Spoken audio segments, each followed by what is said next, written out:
Now, here's your hosts, the League Dad, Kevin, Mitchell, and Alistair.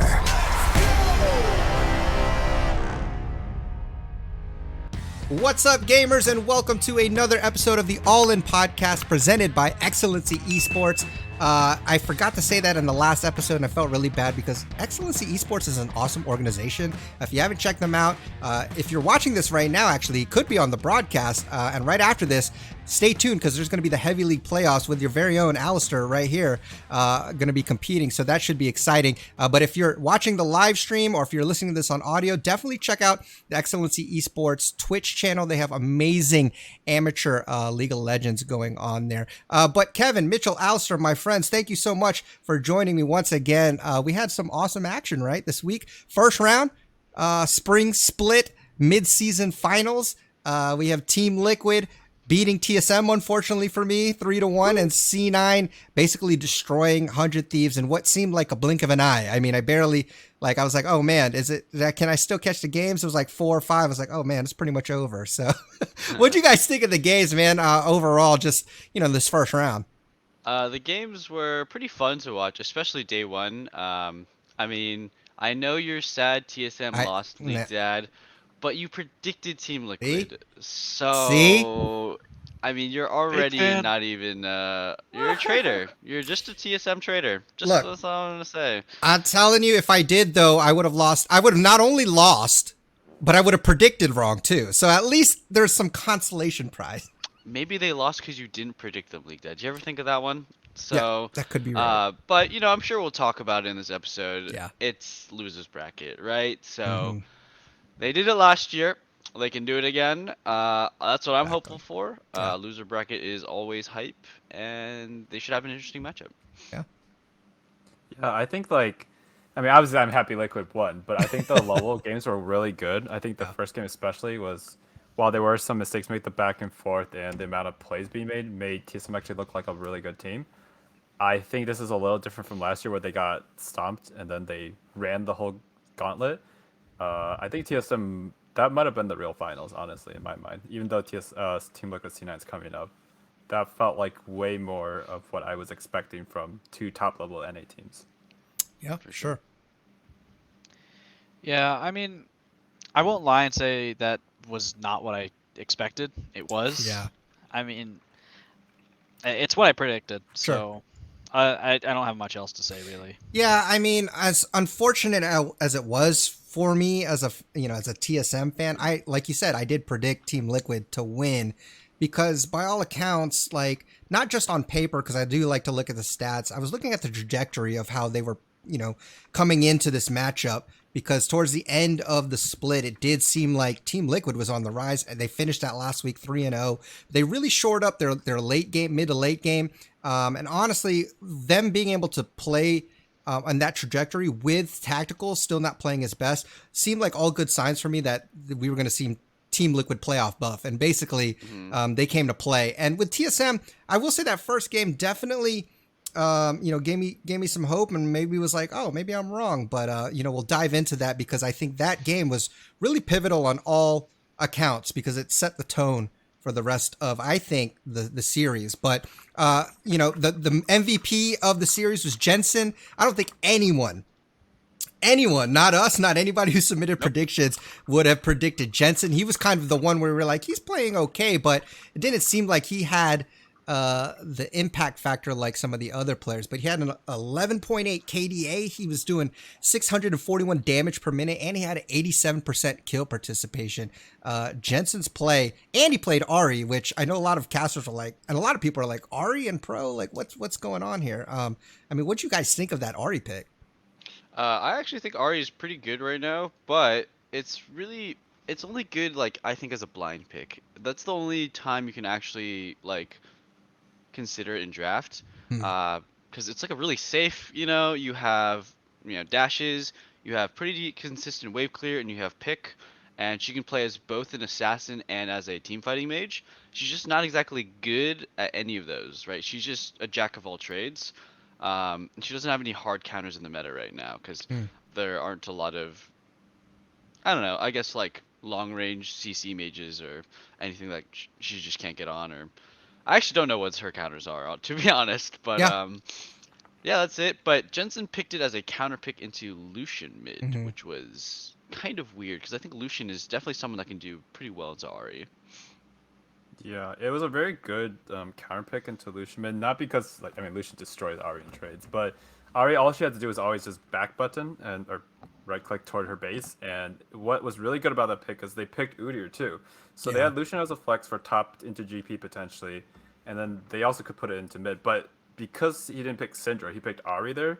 Like normal Liquid would have probably picked Syndra during the regular season, but they picked Ari, which countered all the pressure Spico was trying to put into mid lane. Like there were so many plays you saw where Lucian would try to dive him or try to cully, and then Ari would just like walk out barely with low health, but like the wave is gone. And that ruined a lot of the early tempo Spico was able to do in game one. It just like did not come to manifest. And then you just saw the endless CC chain from Everfrost, which is a very strong item on Oh Ari. gosh, She yeah. just come in from any angle, just land lots of CC. This is the second Mm. time he's played. He's the only one who's played it, and he's 2-0. So like I think he's got a good pick here, but it's only good because of the team comp. And yeah, It's really good to Udyr. Yeah. Yeah. Udyr hates Ari. Yeah, I agree. I mean, my problem with it, I don't think it's bad, but I think the problem is it's gonna work until someone finds some counter. Because like Jensen has his Ari counter for Udyr, and then someone's gonna find a random Ari counter. Most likely, I could be wrong, but I don't think Ari's great unless Mhm. you're really good at Ari, which I mean it seems Jensen is. He seems to be fairly comfortable on it, otherwise he wouldn't be picking it. So I'm not sold on it being great. Yeah, and I think what it reminds me of is because a lot of times, Ari is a mage, of course, kind of like an assassin mage type deal, but she's not really a heavy damage dealer compared to someone like Syndra or Iana, where they can really she really relies on that charm. But what I think she shines in now, especially, or has the potential to shine, just like before, is like if you remember, people were playing her with like glacial augment and Yeah. the Super soaker. GLP, yeah, the super Yeah. soaker, where it's more of a utility, like dash in. You still have damage, but you can do this thing. I think with Everfrost now, it seems like a really good item, and you got some more CC, more utility, and it's making her pretty viable, at least with what we've seen so far with Jensen. Again, small sample size, but I mean, it drew out a ban. I mean, TSM actually banned Ari. Like Yeah. that This is weird. sucks. Like I honestly didn't like that ban, to be honest, but I mean, if they were that worried about it, then that's good for TL to have that in their repertoire. But I'm not 100% sold on it yet, and I wish Team TSM didn't actually waste a ban on it. I did look at the overall team stats, and the two teams that won, Team Liquid and C9, it seemed like they both prioritized more of the dragon control. Both of them had high dragon control percentages, as opposed to Baron. They're both of their Baron they were third and fourth, Team Liquid and C9 in Baron control. So for whatever reason, it seemed like the winners of this week prioritized those dragons a lot more than those Barons. But let's talk about a little bit of their draft. TSM's draft has always been kind of a contentious point where people are like, what are they doing? Sometimes their drafts look good. Was there anything that you guys thought about the drafts that stood out, either in a good way and a bad way, for TSM or Team Liquid? Yeah, I think the draft and like how they play around objectives for TSM especially were like really, really weird, right? Like TSM does not prioritize dragons as much. They go for Rift Heralds more, and they like to Mm-hmm. trade pressure opposite side of the map. And like if you don't do game-ending damage with a Baron, Dragon is usually worth it, right? Getting one Dragon is so ridiculous for Baron, right? But if you don't do game-ending damage with the Baron, Dragon still might be worth it. Yep. The picks for TSM, Renekton in top lane, Rumble in top lane, Lucian mid. I mean, they had Seraphine MF. Like, these picks are like, you kind of want to go to Dragon and take all of them, or you're going to get Absolutely. outscaled, Yeah. like, especially the Renekton and the Rumble and the Udyr and stuff. Um, and I was really disappointed that Mm-hmm. especially like game one, they had like Azir, Seraphine, MF, and it was like such a good trio. But then they had stinky ass Renekton, and Udyr is fine, right? Is a bridge to from the early game to the late game.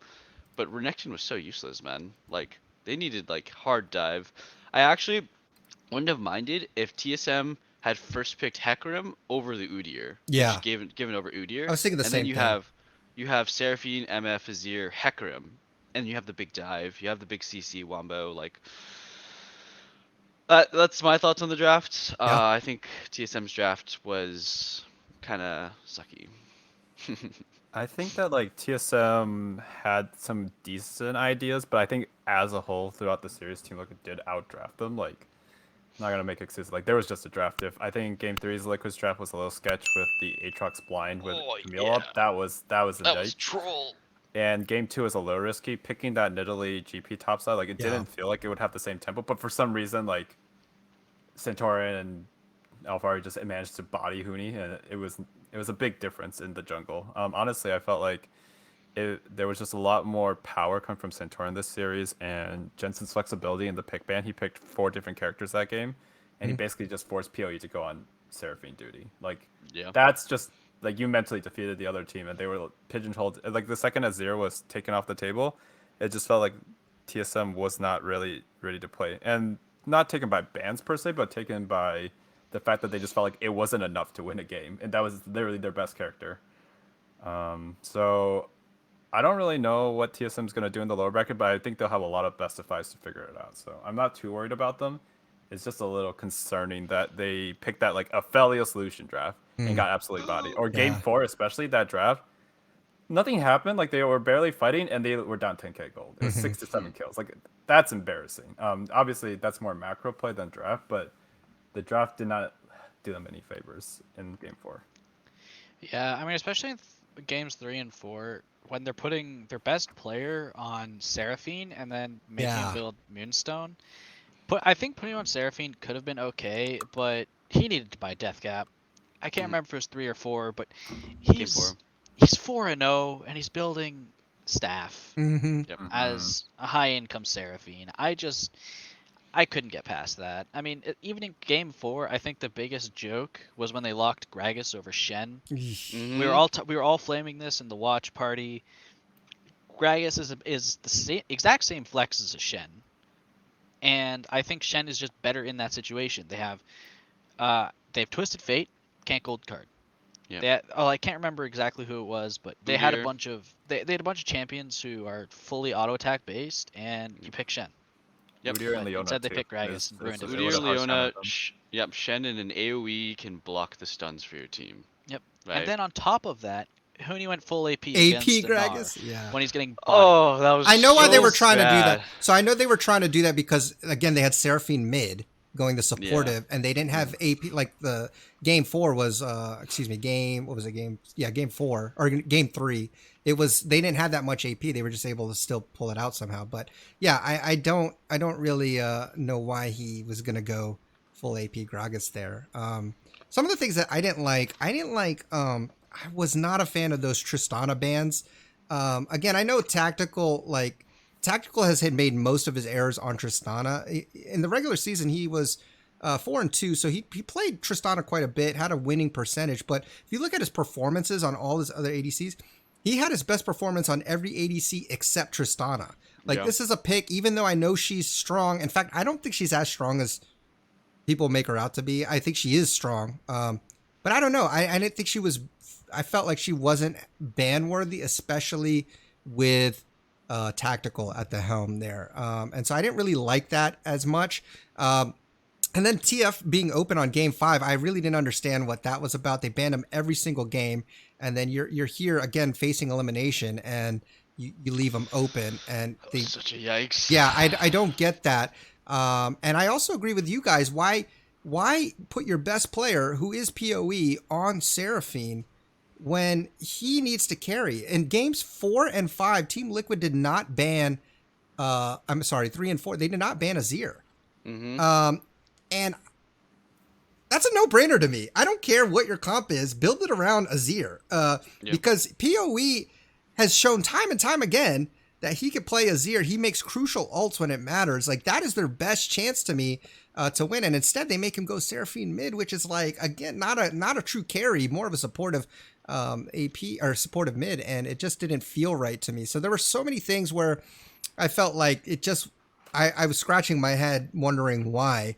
But I think you guys hit the nail on the head. Now, as far as the games, obviously, game one was the most hype game because it was TSM. It really did seem like they were prepared even throughout the game. Analysts were like, "Oh my gosh, TSM looks so prepared, so well thought out in their draft, their execution," and it did look like that. In fact, I was in Discord going, "Oh my gosh, what is happening?" I was so surprised. Like TSM's early game has been notoriously weak, and this game they were showing that they're prioritizing dragons. They're taking objectives. I think they had the first 4 out of 5 objectives, like both rifts, and I think 2 out of the 3 dragons or something like that. Like they were controlling it all, and it just went awry like towards the end. So thoughts on, I guess, that game? Like to you, what do you think the turning point was? What do you think lost in them? And we won't spend so much time on the other games, but I feel like this game right here was kind of the make or break, because obviously afterwards, that's a big tough loss for TSM. And I don't care who you are, the mental boom has got to be affecting you for the rest of the game. So I mean, what did you guys think of that first game? I thought the first game was, honestly, I thought TSM was gonna win it like pretty early on. I was like, wait, TSM just won. They're like really ahead in draft, or they're really ahead in the game with their draft of like Azir, MF, Seraphine. Like Yeah. their team fight wombo is godlike. Their skirmishing and the top side is really, really good. Their pick potential is really, really good. Their team fighting, I mean, they can get split apart by Hecarim because he's super broken right now, but I just thought the game was over. Right. I don't actually remember when the game just started falling apart. I think it was just some random drag fight that they lost. Because it was like they were ahead in gold and ahead in tempo, and then I think like they just went for a fight, and I'm pretty sure Sword Art whiffed his ulti on Seraphine, and they just like lost, and they lost the dragon, or they lost dragon. Well, let me control. recap it for you then, because I timestamped this because I was like, let me look at where TSM lost it. Look, so for perspective, at 31 minutes in the game, which is already mid to late-ish in this That's in pretty this late, meta, yeah. they're Yeah. 4.5k gold ahead. In fact, there were some points where they even got a little more than that, but it was at 37 minutes at the second Baron. This is where TSM was trying to get their second Baron. There was a fight that broke out. Hecarim ends up dying, and so does Azir. But TSM comes back after the fight to try it again, since Hecarim is dead. And they're trying to bait this fight out. And it looks like they can actually burn it, but instead they try to turn. And when they turn, Spica on Udyr and Renekton, they both try to go in, and Spica just blows up. And your chances for getting Dragon is gone. Basically, I feel like Lost dies too, and then Tactical popped off in that fight, right? yeah, I and think then I remember, so then not only did they leash the Baron for Team Liquid, but now Hecarim respawns, and TSM's panicking. They try to go get the Drake for Soul Point, because it's Soul Point, and Liquid's already there with Hecarim to get that, and they just again. So it's like they panic, they try to compound it. There's 2 big losses in that play, and from there that's kind of where it snowballed. So And then Tactical gets super big, and they can't kill him. one-shotting people. Like, how do you get on Jin Thresh unless you get a godlike like shuffle or godlike Seraphine ulti? It's like Renekton and Udyr, they can't get on Jin Thresh. Like they just can't. Yeah, I mean, Tactical pretty much carried that game. Like, yes, he had a really mean game to Tristana, but his game one, that Baron fight you're talking about, Tactical walked up, baited the Renekton to go in, or was it Udyr? And then he just like waited for the last moment to flash out and then heal, and then just baited them to be out of position. He killed them. A lot of their fights they were losing, it was not because TSM had a better macro sense. They had a better early game plan, but it's honestly just off the back of PoE carrying those fights. Like he landed 2 or 3 4-man shuffles. Like you're not gonna get that every time, and the second he stopped getting those, the game ended. And also the second that Liquid was getting a lot of picks, like they would stun one target and then they just wouldn't do enough DPS. The second Orianna and Jhin finally got to like their core items, they were finally doing enough damage. That's when they started winning. Because I actually want to criticize Liquid's itemization. They like sacked their whole early game building tanky. So like a lot of the fights are like, yeah, we should kill this Azir in the middle of us. Like nothing happened. Azir would tank for like a good 4 seconds, and then they would get it. They would get the kill, but then they would all be dead by then. I think Tactical played really well. They had a really good idea of what to do to get back in the game, and then like that rotation to Dragon showed that Liquid had a very good understanding of how the map would play out. Because like TSM doing that play was fine, and like a lot of teams wouldn't punish it, but like Liquid didn't lose a beat. They just rotated over, punished them, and then got a TPN. Like every step was well planned, and the team was like working really well, which you also saw in Game 4. Yeah, I mean, TSM lost this game to Father Time. I mean, look at they have the only way they win this game is if they end it before 30 minutes. They have Renekton and they have Udyr against Gnar and Hecarim. I mean, that should be enough. Yeah. Like, even Misfortune, unless she gets to stand still and auto attack, she's not going to output enough damage. Azir and Orianna, like Azir does win that, but I don't know. With Hecarim, there's just no way to kill Orianna and Jhin. Mm-hmm. Yeah, absolutely. I think you're right. Draft. And I- go ahead. I wanted to pose a question Sure. that I just found this super weird. What's up with this first item Mikhail's that everyone's doing? It's really weird. Everyone's doing really, really early in Mikhail's. I think Sword Art went first item Mikhail's on Seraphine. And I don't know why, because it's literally just Thresh Hook, Jin W, and Hecarim Fear. Oh, and I guess Gnar ulti too, but like, are you really afraid of that? Like that early on? Early on, That's yeah. your first item? When Hecarim, yes. I mean, Moonstone is broken though, right? I mean, yeah, okay. Hecarim Fear I can understand, especially if you get the really long 2.5 second one. But in every other scenario, in skirmishes, in much earlier dragon fights, if you position correctly, I think Moonstone's gonna have way more value for you. And it's an MR item too, right? So like you're not even like reducing that much damage. It's just purely for the active. So I don't. I mean, that the was- active does heal as well, right? Yeah. So you're not getting the AoE heal, but you are getting the individual heal. Mhm. Yeah. Yeah. I understand it, but I don't necessarily agree with it. Yeah, I don't agree with it. Yeah, I don't mean, think it was the game for it either. Like, Yeah, there was a it game didn't make where sense. it was like the Nidalee games and stuff like that. Yeah, if you want to build a 50 MR item or whatever that item is, it's a very strong item. It's not expensive. It's very cost efficient. So I get it. But one, they were using Seraphine to use it, which makes no sense to me because Seraphine is one of the biggest abusers of Moonstone. Yep. And like literally, you see junglers like Lilia sometimes build Moonstone and give up a bunch of damage because that's how efficient it is. And you can't tell me Seraphine's less efficient at proccing Moonstone than Lilia. So Yeah. I think it was a troll by that specific game. All it was specifically good for was keeping Azir or MF alive if Hecarim died in, which is why Hecarim wasn't as impactful early on. But at the same time, you got to remember, like, it's not a Kai'Sa or anything. It's a MF. So keeping her cleansed, if her ult gets interrupted, you cleansing it doesn't do anything. That's true. Maybe it did help Azir. I would have to watch it back and like watch where it was used. But honestly, I don't recall it ever being used effectively. I don't so. either. I Yeah. don't either. I really After don't. saying all that, like I just don't remember seeing it being useful. Yep. I Yeah. don't remember a single clutch Mikhail's ulti. I mean, people just died. Yeah. I mean, I think overall there were what I've sensed in TSM is this trend of like, it's a meme now. TSM throw some more, right? And what I've noticed in the games that they're throwing is they can't seem to accept a loss of a battle, right? Like when they lose something, I feel like they panic and they're like, we got to get this back. We got to stay on tempo, right?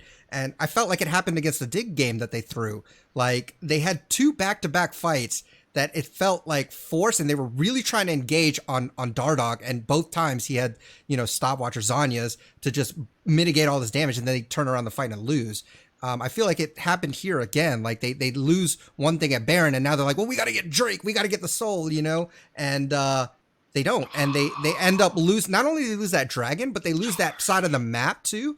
And in fact, like later on, I believe that they had such good vision control that Speak actually gets caught out by a blind hook from Core. But that's essentially what they did, is they choked out that bottom half because, in fact, I want to say that I don't even think it was going to be soul for Team Liquid if they got that dragon.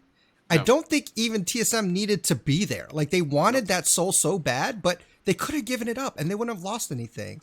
And so, like I said, they gave up map control there, and then for the next fight, then they definitely tried to go there, but they were just all blacked out. So either way, lots of bad stuff going on. I think that set the momentum. Yes, TSM did win a game. I felt like that was pretty close too. But overall, I think TL had the overhand. Like after that, I felt like they controlled the game. I didn't like some of the Rumble was supposed to counter GP or something, but Yeah, that Rumble was yeah. bad. I was not feeling those picks. It just You really never solution, felt. man. You picked it. It's the Yeah, Spurs GP. What was that? I I don't just don't like know. Yeah. Rumble top. If you Yeah, want to play Rumble, play him mid. I didn't. There were no good ults. There were no. There was just nothing good about it. But Yeah, we I thought it was won't. gonna be the Lucian top, the classic into That would GP. have been cool, but Yeah. whatever. Just pick Silas or something. Yeah, That too? yeah, could have been Yeah, Silas is Silas. broken right now. Yep. Yeah, he's super good. So I mean, we'll move on because again, that I think was the most impactful game. The rest is history. Shout outs to PoE for getting hooked and deciding to flash into Yes! the team to sshuffle. Like My that man. was nuts, dude. I That's was like, man mode. oh my god. This Yeah. guy does not want to lose his job to Bjergsen. And it was still a pretty good shuffle too, despite him getting hooked. By the he way, made it a 1-for-1. that so was a yeah. flash hook by Core as well. Like he flashed out the good corner. I mean, Core was just insane. But yeah, so now let's talk about real quickly because honestly, there's not much to talk about. C9 versus 100 Thieves. Quick 3-0. I think the longest game was 34 minutes, 35 minutes. Perks win MVP. Pretty much a stomp. Anything you guys want to say here? Like, I don't know. Yeah, I'll give a little shout out to Okay. the boys. The first game was close-ish in the early game, and then it wasn't, and then it was just over. Yeah, I don't know. I'm gonna be honest. There's a little bit of a top gap, kind of. Not really like a massive top gap, but I feel like Someday was super useless. Oh, and closer, dude. I think it was game 3. He died at their Gromp, right? And like Lilia walked through mid lane, and he's just chilling at Gromp. He gets collapsed on by 4 people and dies. I was like, this guy is on another planet. He said, I am dying for this Gromp, and I do not care. Like, so 100 Thieves definitely mentally checked out a little bit. Like their top side mentally checked out. I think their bot lane honestly played decently well, but that was a yikes. I was gonna add on to that. Like, I think Closer is probably the worst player on this team right now. Like, he someday got that kill onto Sion game 3. It was, I think, or Yep. 2 with the Aatrox, and I was like, oh, okay. And then there's just Closer just never there to be seen. And if he's there, he's just like detrimental. Like at the pro level, top is also jungle diff, and Blabber is obviously a good jungler. And it seems like Closer ever since the characters he likes to play aren't meta is just he's playing very poorly. His pathing's bad. That ground play was abysmal. And the coordination's really bad. It feels like Yep. they're not being coached well either as a team. Like they had their synergy from last season, the stuff they learned from last season, and now like they don't adapt, they don't play well. It feels like they're asleep at the wheel. And honestly, I think they did a lot better before. It's really hard to disagree with that. I mean, I feel like that's been the story of 100 Thieves for a couple weeks now. Is the bot lane does well, but top side of the map is just kind of you're getting gapped every game. It feels like. Yeah, I honestly think that Someday and Closer are, I think they've mentally boomed. And I know I say that a lot, but I mean, there was even a game where I think it was a 2v2 fight with Closer and Someday fighting up there with Fudge and Blabber. And it was clear miscommunication where I think Someday was already peacing out. And Closer was like, I'm going in. And like, Someday's like, oh, okay. Hey, watch this drive. Yeah, and so he ends up coming back in. I think it ends up being 1-for-1, but it was clearly like not on the same page. And so I don't think that's a good sign. I guess, with Ryoma again, I don't think Ryoma's is the overlying problem. He's not great, but I think what we're seeing is definitely a misstep with Someday. Someday had a lead in one game, and I just remember going, he's not going to do anything with that. I was like, he's not going to do anything with that. I will say this though, if you had Demonte in there and you just had to ban Twisted Fate Galio, or you early picked Twisted Fate Galio, I do think this series looks different because there was just negative pressure in the mid lane. Like Perks got to do whatever he wanted, and yeah, Perks gets to do whatever he wants against Demonte too. But at least Demonte is just sacking a wave to go TP top or bot, right? Exactly. So I don't know. I mean, if you really just want to keep playing Orianna every game, fine, keep Ryoma in. But I think I've been disappointed with 100 Thieves coaching and management for like since they joined the league. It seems like they get really great players, a great team, and they just fall apart. They have a good start, maybe they do some good stuff, but their players leave, their players get angry. Like remember Medios and Cody Yeah. Sun getting benched. Like we'll sub you in when you're in North America while we're off at Worlds in Korea or something. Hmm. Like this org very clearly does not know how to make a winning roster. They don't know how to foster talent to win. Like they made a really good move to pick up Golden Guardians, the 4 out of 5, Hmm. right? And they looked so good at the beginning because they're basically just Golden Guardians, but slightly better with Someday. But now that we've gone through a whole season and we're in playoffs, the coaching has really shown through that like these players can't hold it together, and the coaching staff didn't do anything to help it. They didn't do anything with it. They just let them fall. Yeah, I have to agree with you. I think it's pretty noticeable now, and that does fall on the coaches. At some point, that also falls on Pop Smithy, the GM, right? Like I had high hopes when he took over, um, and there have been some good moves, but again, it's more or less the same of what we've seen. Just He's a done lot of nothing. disappointment. Yeah, In my opinion, he's done nothing. They've only fallen down from when they went to Worlds in 2018. And I think they just honestly got really good picks, really good signings in 2018 and got lucky. hmm, Um, they had a crazy roster in 2019 and they got 10th place, right? yeah, This is it's yeah. It's pretty All bad. right, they did. Well, we'll it's see. bang. We'll see Yeah.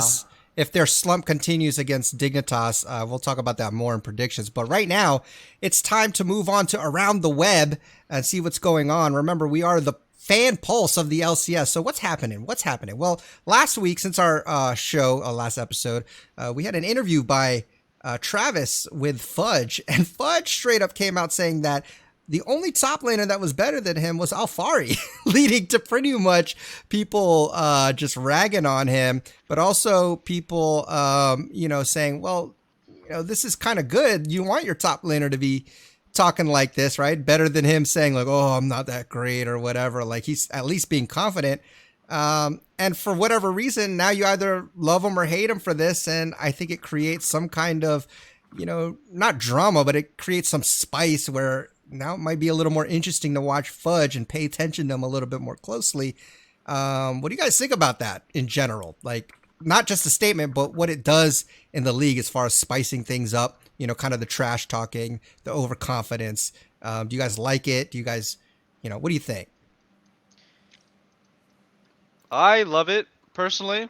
I think it's really fun. I think it's really exciting. I think we get to talk about it and we get to either meme him or say, "Oh, he was right all along," you Yeah. know. Um, Dude, NA can be a really boring scene sometimes. Yes. Like, we're out here on this podcast trying to make something out of nothing sometimes and be like, look at this Absolutely. drama, guys. Look at TSM exposed on Double F's stream again. Like we really like need personality, like Yes. especially because Double Lift and Bjergsen left. Yes. Especially because like Perks is kind of trolling too. Like Hmm. I thought he was gonna be the one who was smashing everybody, trash talking the whole region. But since he's kind of trolling, it's like, man, we need some fire in the scene. So I mean, I like it, and honestly, I was down to meme him before playoffs happened, and then he kind of dookied on Sunday, some days. Yeah. So it's he might be right. I mean, Yeah. Huni maybe could be up there. I don't know. Um, I don't know what other top lane. Maybe Fake God. Honestly, I really like Fake God right now. I know no one's gonna say Fake God. I'm a Dignitas fan, but like, I don't know, man. He I mean, could he did just get be MVP right. Yeah, one he. week. Yeah, exactly. Fake God did, and then, but like, honestly, until we see more people play, he might actually just be the second best top laner right now. I mean, there are not a lot of good top laners, Yeah. so I mean, it depends on what Welcome you to NA. value, right? Yeah. Like, I agree. I think he's probably top 3 or 4 overall. I think Mhm. his laning phase is his weakest part, which is what a lot of people remember him for. Like, Mhm. especially when he started, right? Because he didn't have the full package. But if you saw those fights where they were playing against 100 Thieves in game 1, especially, those were Nectar flanks, and the way, like, if you actually watch, I wish we had Pro View, but if you actually watch him, he's, like, spending a lot of effort to make a big flank happen. Mhm. And, like, that's why no one expects him to come from, like, top mid bush at Dragon. So if you compare that to what Huni was doing in some of these fights, it's like night and day. Like they had very powerful characters with a lot of gold on them, and they just did nothing with it. So he has pretty good team fight selection. I would say it's probably second or maybe even better than Alfari, just because Alfari typically goes into a team fight with such a big lead that's like It anything doesn't you select matter. is probably going to be a dub, right? Mm-hmm. So if you value team fighting, yeah, he's probably up there. Like it's kind of like when we used to value players like Impact. Deft or something like Deft before he got good at laning. It's like this guy's a god at team fights, but like Mhm. it's not splashy, right? It's not like Uzi where he's just smashing you in lane up 50 CS. Yeah. So the problem is laning matters a lot, especially when mid's not as valuable. You need your top laner to at least be like somewhat strong, right? Yep. So if C9 doesn't have Labra fire on all cylinders, sometimes they just fall behind and Fudge becomes a liability. I will say he doesn't build AP Gragas when he's behind though. He doesn't like he knows how to build items a Shots little fired. better. Yeah. Yeah. We'll see on next. We'll see 2 weeks from now what he builds. But for the general part, he's done a lot better than the regular season, and he has grown. I'm not sure if he's second, but he's at least top 4 now, and not like whatever. Someone put him ninth or something. Wow. Yeah. It's Thanks. pretty low. Okay. Yeah, I mean, I honestly don't really have anything else to say about that. I agree. Okay. Well, I mean, I think we mentioned that for me, I like the trash talk. I want it. I think that it adds some spice. Like, I mean, if anything, like people like Floyd Mayweather or McGregor, you know, you love them or hate them, when they do those things and they just trash talk and it's definitely over the top. Like at the end of the day, it brings in money or brings in viewers or brings in a draw. And like you said, I will now be paying more attention to Fudge just because I want to see if he's actually going to, you know, prove us wrong with his words, or if he's going to fail miserably and we can joke him even harder, right? So either way, I think it's good for the league. All right, next up is the Twitter beef between I Will Dominate and Inero from Golden Guardians. Yikes. This one. Oh. So this was crazy. So in the most recent Face Check episode, first of all, it just felt like Dom, all of them were just, man, crap talking the, you know, Golden Guardians organization from the get-go. But specifically, he was just saying that basically all of the coaching staff got their jobs only because they had a relationship with Inero. Basically saying, oh, you only got that because of what, you know, you've worked together in the past, and that this was doing a disservice to Golden Guardians players because they're probably not as bad as you think, but because their team sucks so bad, it makes their brands look terrible, and now it's going to be harder for those players. And he compared it to like IMT, who's also a low budget team, but still we saw some glimpses of good things. And, you know, we're all like, okay, that's fine. We know they're a building roster, but some good things there. So I want to talk to you guys a little bit about that, you know, and your thoughts on people getting jobs, because ultimately there is some networking involved, right? Like it does get your foot in the door when you know people and maybe you've worked with people before. So let me get your thoughts on all of that. And one more thing is that Dom said that we don't have the inside information. He's just looking at it from the outside in. He sees that all the coaching staff are all people that Inero's worked with and knows. Team is doing poorly, so he's criticizing that. But, you know, Inero is firing back saying, like, how dare you? Like, Yeah. I'd never do that. So let me get your thoughts. Inero got pretty angry, honestly. It felt like on Twitter, he was lashing back hard. Yeah. But like to put it in perspective, like what is I Will Dominate doing, right?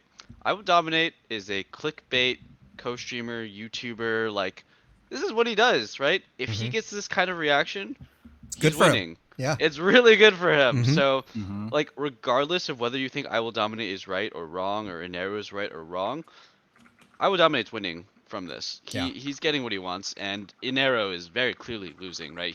I'm sure he could make some great points, but however you react to this, like, unless you have a really respectful PR response, I don't think it really helps your case, because you were just the 10th place, 3-win team, where you did hire 2 collegiate players who, you know, nepotism, you know, Golden Guardians rumored they apparently didn't pay one of their staff members, right? Yeah. You know, there's all these rumors about basketball money being gone from coronavirus. It's like he just can't win here.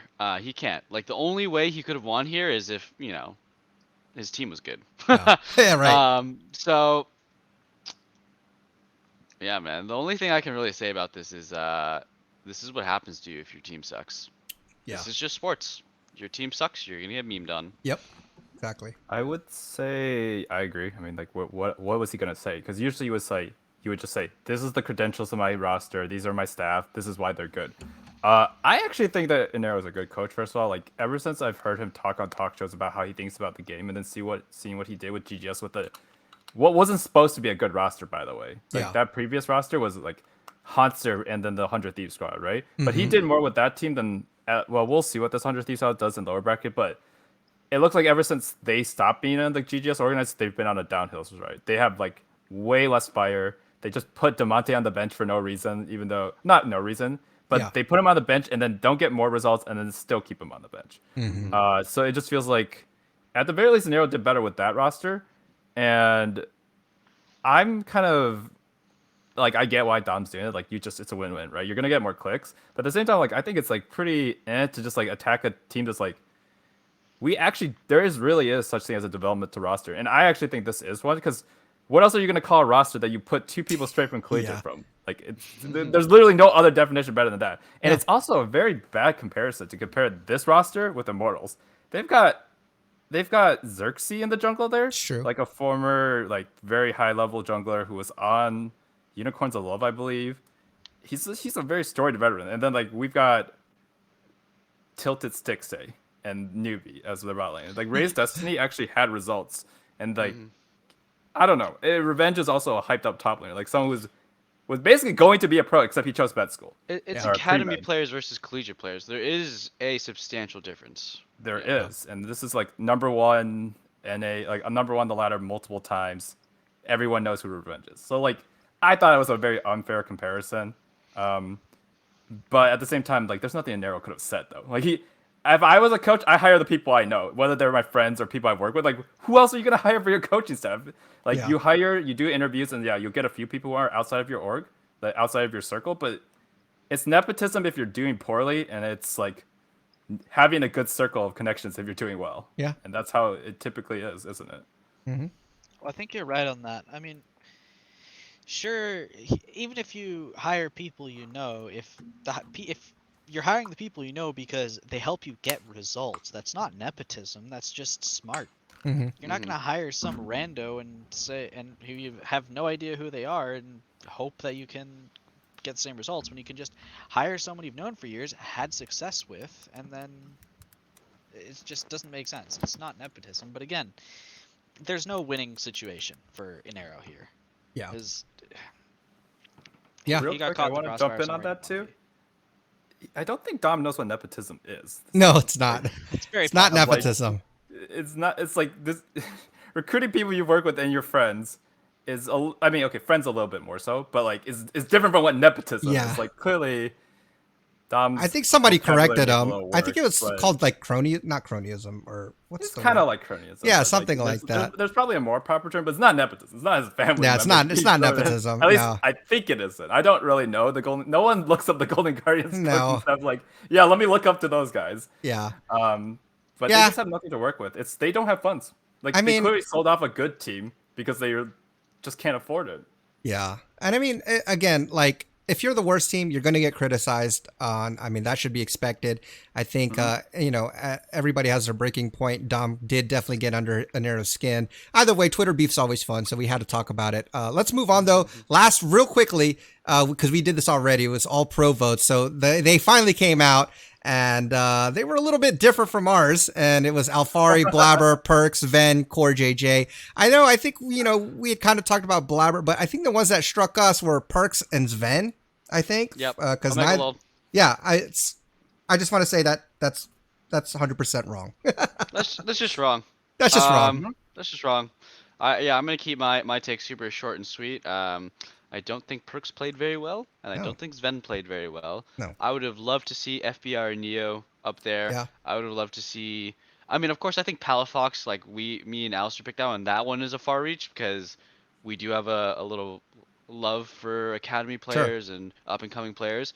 But Power of Evil, so much clearly better than Perks. Absolutely. Yeah, that's all I'm gonna say. Yeah, I mean, this wasn't a prediction or anything. This was supposed to be based off the regular season.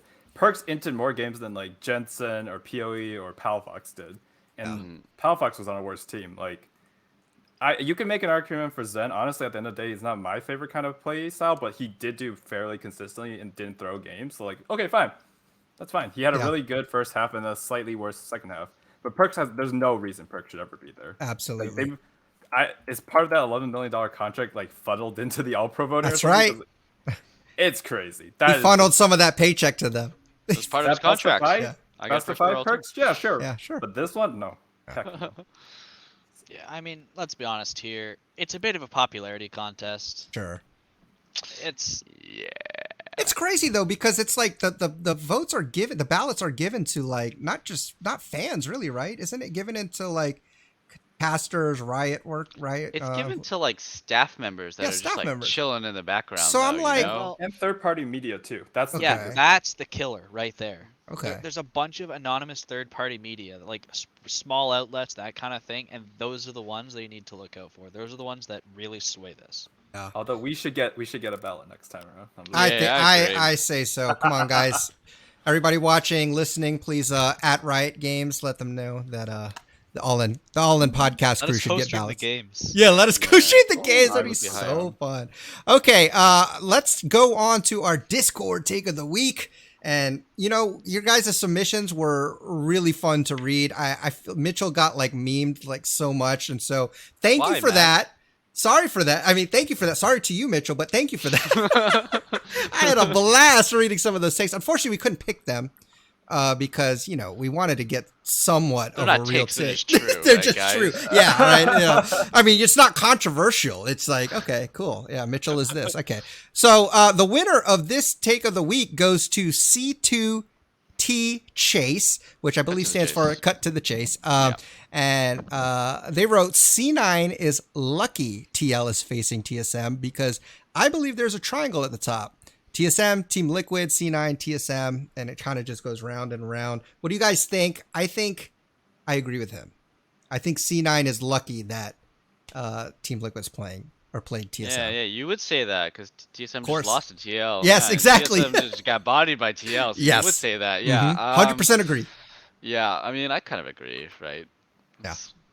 We've been saying it kind of all split. Actually, we've been saying it since the beginning of time. Yeah. C9, TL, TSM. CLG used to be there, but Ripperonis. It's like it is kind of a hot take because we're thinking Dignitas and 100 Thieves and Evil Geniuses and some of these teams are actually going to make a splash this year because of how bad like Tactical was looking at times and how bad Perks was looking at times. But we're back. We're back. To the same. Yep. Yeah. When it's all said and done. Yeah. Yep. I think it just shows how important actually good coaching staff, like endemic coaching staff that you've developed over the years, like plays out. Like Liquid has had like 5 different variations. TSM basically has like 1.5 returning players. Like, oh no, wait, just 1 returning player. Returning player. And he was their youngest player like only a few months ago. So, I think that while this take was given before the series. Now that after the series, it looks like Liquid just looks better than both of those teams, but. I do think C9 was lucky. If C9 got knocked into lower bracket, I fear for their stability. I do think Perks is playing well, but I fear that they could have potentially got cheesed in a best of 5 by like TSM dropping down. So, I mean, they still can drop down. I don't think they're gonna beat Team Liquid, but he's right. I think TSM was the better matchup into Liquid, and I don't think C9 is gonna do as well. I agree. I mean, the only thing I disagree with is there being a triangle. I don't think. I don't know which team. Assuming he means like a rock paper scissors effect. Yeah. Which is what I figured. I don't see which team is better than TL. If you want me to be honest. I straight up think TL is well, the best team in the league. before the series, Team Liquid did. I mean, TSM had the 2-0 against Team Liquid. So before the series, it was I guess that's supposed true. to be TSM. It was posted before, but I still would have disagreed with you last week. Yeah. Personally. I mean, even when predicting, we all predicted TL because we did see that as a better thing. Yep. But I think what we can agree on is that when it's all said and done, there's 3 teams standing: TSM, Team Liquid, C9. It just it happens. I will say, I hope we get someone new. If we can get Dignitas, Please. I'm gonna be happy. I'm not confident in it happening, but I would love to see Dig go to Worlds over TSM. FlyQuest last year is gonna be Dignitas this year. Come on. Okay. Come on. Gotta have faith. I like it. All right. Golden Well, Guardians needs the world. Let's go. well, remember, No. guys, if you guys want to submit your takes, we'll have a form out in the Discord.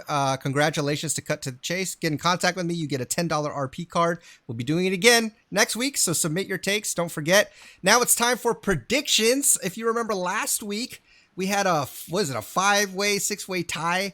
Yeah, it was Well, wild. after this week, a winner has emerged, and that winner is Evil Zara. Congratulations! I'm both clapping in the thing. Yeah. So Evil Zara correctly predicted both winners, but not just that, correctly predicted the games. So most points there. Funnily enough, just like us, no one predicted the correct MVPs, but Evil Zara, get in contact with me. You win $20 an RP because of my last God. week carrying over. So making it rain over here, Wait, guys. like 10 times 2? 20? 10 times 2 guacamole. or 10 plus 10. However you want to look at it. Dude. Okay. Oh my God. We're good at math here. All right. Now let's go to predictions for this week. By the way, just within our host predictions, Kevin's currently in the lead. You and Alistair both got the games and the matches and the winners right. Me and Mitchell got the winners right, but not the games. So we're still there somewhere. I'm kind of running it, guys. Just all right. uh, Mitchell's making it watch out. interesting, and I like that. Yeah, I was tied for first, and Thank now you. I'm third. Yeah. Thanks, man. Appreciate it. Giving us other guys a chance. That's awesome. Look, I told them before, I said, as long as Mitchell doesn't win, I'm happy. Because this guy's been winning every Three-time split. champion. 3-time champion in a row. I'm gonna somehow make it. I don't know. Well, You guys are all gonna run it somehow. I'm taking this make it. seriously. There are plenty of games left, so there's a lot of room to run. If I need to, I am voting against TSM all day if it gets me the predictions right. Oh my God. Yeah, That's oh, right. man. That's serious now. Yikes. Okay, well, let's go because now we're going to the losers bracket. So first up, we got EG versus TSM. Remember, the way this works is that we're going to predict the winner. We're going to predict the games, and then also who our series MVP will be. So, Mitchell, you want to lead off with EG versus TSM? EG versus TSM. It is going to be an interesting one.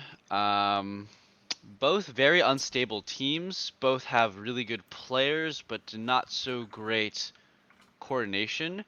TSM has shown me more consistently recently, but EG has only redefined their inconsistency. They are sometimes so amazingly good, sometimes may even look like the best team in one game, and literally the next day they could look like the bottom tier team. It's not hyperbole, actually. It's literally not exaggeration either. It's pretty wild, this team. So when I say this game is a coin flip, this game is a freaking coin flip, man. Like I do not know what's gonna happen. Dude, I'm assuming you're going 3-2, one of them. I think I am going 3-2, but see the problem is it could so easily be a 3-0 either, too, right? Like, 'cause it's like, are they coin flipping games or are they coin flipping days? That's what we don't know because they only play best of ones, right? If EG puts up heads on one day and they just 3-0 stomp because they're so freaking crazy, or they just coin flip back and forth from game to game to game. I am gonna go TSM here. I do think that they're a bit more stable. I've seen them win games that they should not win through sheer untiltability. They kind of tilt against TL, but I mean, I don't know. I've seen them not tilt. I've seen EG tilt off the face of the earth when that thing goes wrong. So I'm going TSM. The game score will be 3-2. Okay, he's 3-2. going 3-2. 3-2. The coin flip. I think the jungle prio is going to be a really big deal. I'm going PoE as MVP, Okay. and I do think the winner of I don't know what teams are going to ban or pick necessarily because the meta is evolving, but I expect the team who gets Hecarim to win. That's where I'm going right now. I think Hecarim is the most broken champion in the game currently, much stronger than Udyr. Udyr is still really good, but I think there is a significant gap between those champions. Udyr falls off. Udyr falls off, yes. And Udyr doesn't have the massive engage, and like his damage stays relevant for the rest of the entire game. Like, so I do think Hecarim is going to be a really big deal. I also think Seraphine is going to be a big deal too. Ignar plays it, and I think now that I don't know, TSM got their Seraphine out there in the Team Liquid. They learned a lot, and now they're gonna be able to play it a lot better because I went back and checked game 1.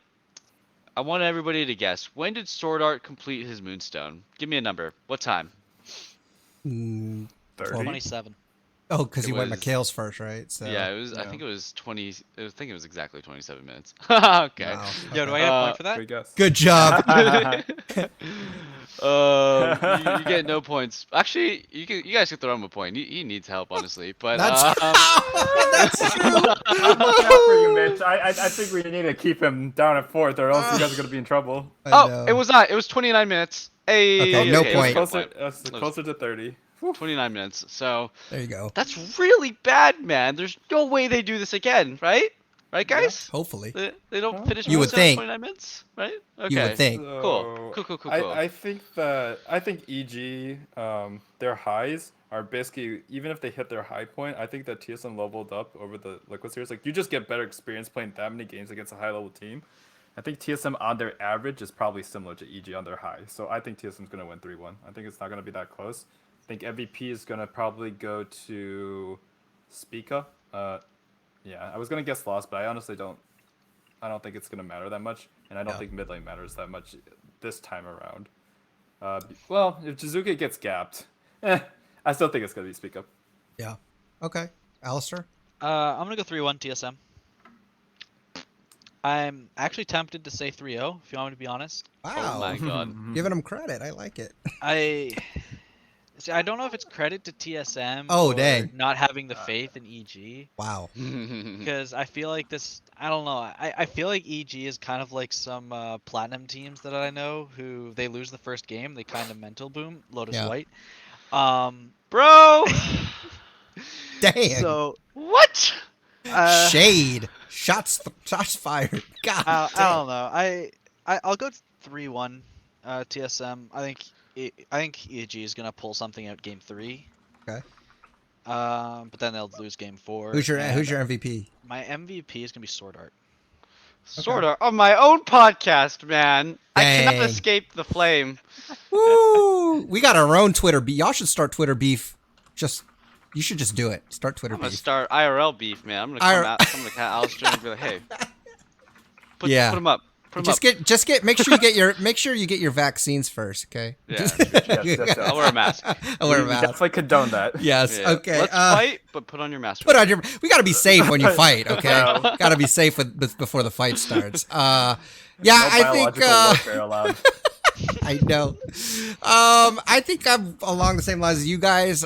Series tied 1-1 in the regular season between the two of them. Again, both of their early games are pretty weak. TSM's being slightly weaker, but again, TSM has leveled up. I agree, especially in their mid to late game. I think it's again coin flippy. I'm thinking 3-2 TSM. I think MVP is going to be Spica. So. I also think that Mitchell has a point where it could just be like straight up 3-0 easily, some way, somehow, some team. TSM's gonna draft something funny again. But yeah, I'm hoping they learned a lot from the TL loss. So, and if last year was any indication of what TSM does in the loser bracket, we should be good to go as a TSM fan. They All have right. Bjergsen deadlift. So, Yeah, that's true. That's true. They You still got know- Bjergsen as a coach. Yeah. Have you seen his drafts, buddy? Okay, Have you seen his yes. drafts? All right, yes. Yeah. Okay. We need a whole episode on that sometime after the season. Oh my gosh. Deep dive into man. Bjergsen inting draft once again. Gosh. Okay, so next up, Dignitas versus 100 Thieves. This is gonna be, I don't know, it's pretty interesting here. Yeah. I mean, let me give you guys a Guys. little bit of insight. 100 Thieves is 2-0 versus Dig in the regular season. Oh wait. Yeah. Yeah, so, we talked about this last week. This was the take of the week last week. Can Dignitas win a 5-game series? Now, on paper, like I said, 100 Thieves is 2-0. 100 Thieves also looks pretty good stat-wise. The only thing, they're pretty much better in every category, except for the mid to late game rating, where Dignitas is significantly better. And as you know, it's because oftentimes, Dignitas wins these crucial fights, mid to late game, which ends up winning them the game. And they've done this pretty consistently, and that's how they've gotten their win. I will say lately, though, Dignitas has kind of been on a down slump, so keep that in mind. All right, Mitchell, make your prediction. Dignitas is kind of on a downslope. Did you just see 100 Thieves just get absolutely bodied by C9? That is true, too. Disgusting, bro. Like, literally, like, 100 Thieves is hard mental booms.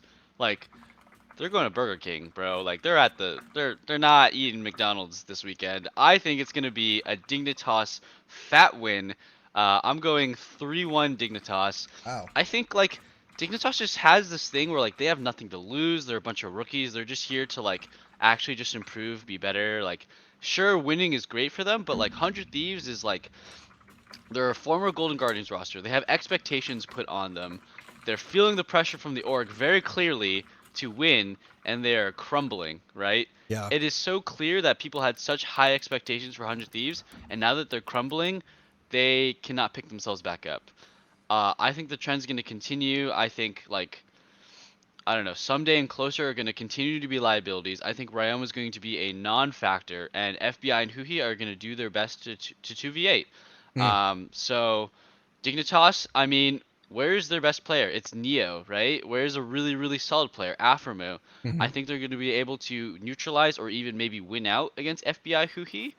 And the rest of the map should be A-okay. I even think game 1, game 2, like they could drop a game, they could fall really behind in the early game, and they will still, through untilting mentality, just come back and win anyways, right? Yeah. Dardoch is very clearly a smite god. They clearly play around item spikes. They get really nice flanks and engages. They have really good timings. Like, it gets to that late stage in the game, and they're like, okay, we don't care how far behind, this is the tools we have. We're going to have really perfect timing. So much so that the gold advantage doesn't matter. We get a pick, or we come into, like, an engage at the perfect time. We mess up the enemy team. We bait them, right? I think Dignitas is going to take this 3-1, and the MVP will be Mr. Neo in the bot lane. Okay, going with Neo. I like it. Yes. All right. Kevin, who you going for, my friend? I also think 100 Thieves is on a downtrend. Like, they're not there. Like, They're done. They might have been looking worse, but, like, 100 Thieves looks like they just have no idea what they're doing. Yeah. The biggest problem is, like, when you have no game plan, team fights, like, sure, they'll be fine, but if you have no game plan, I just can't have faith in you in a series. I do think it'll still be a little close because Dig is a little weaker. I think it's going to be 3-2, and I also think it's just going to be Neo. 3-2. Oh. Okay. Going 3-2. Okay. I have more faith in Dig than whatever 100 Thieves showed us. Yeah, that was yikes, guys. All right, Alistair. All right. I'm also gonna go Dig. Let's go. I'm gonna go 3-1, Hey. Okay. and I'm gonna go with. I'm gonna go Neo. with Neo. Dardoch.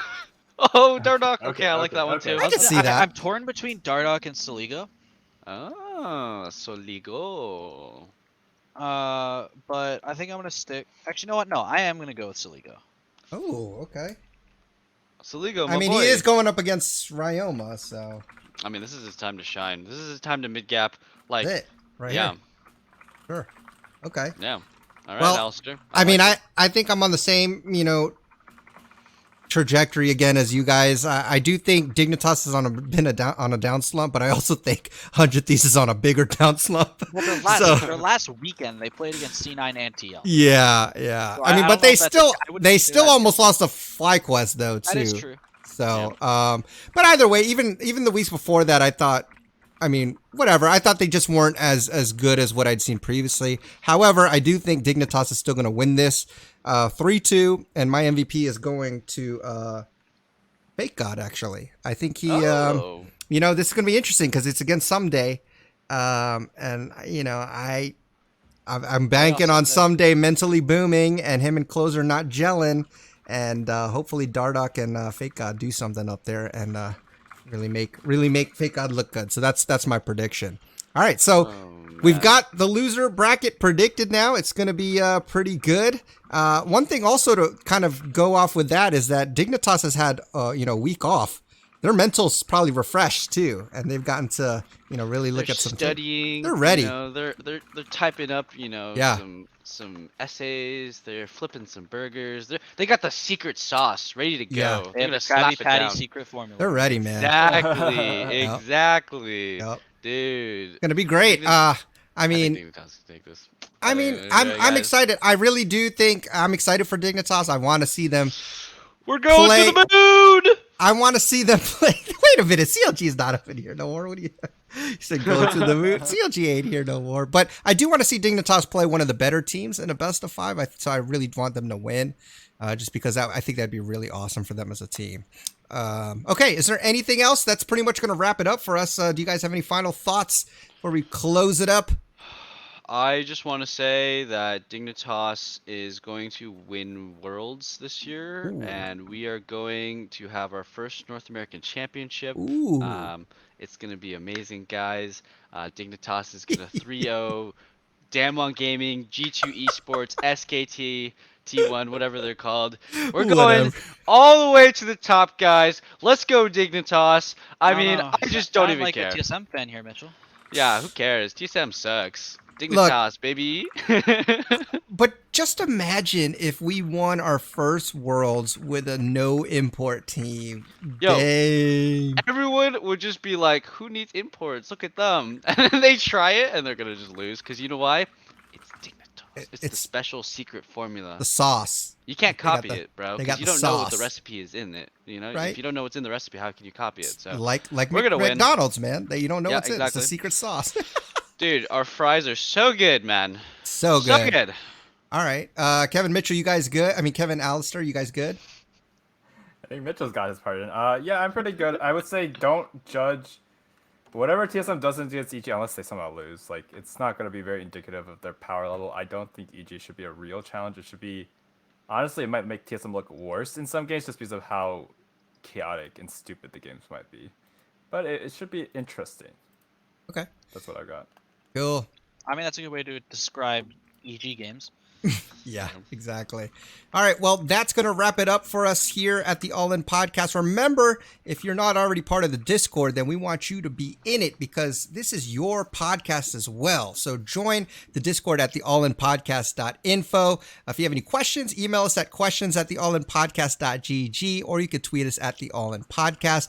Once again, I want to thank my awesome co-hosts Kevin, Mitchell, and Alistair for joining me on this episode. But until next time, guys, enjoy your climb on the Rift. Try not to be too toxic. And we will see you guys on the next episode. Peace.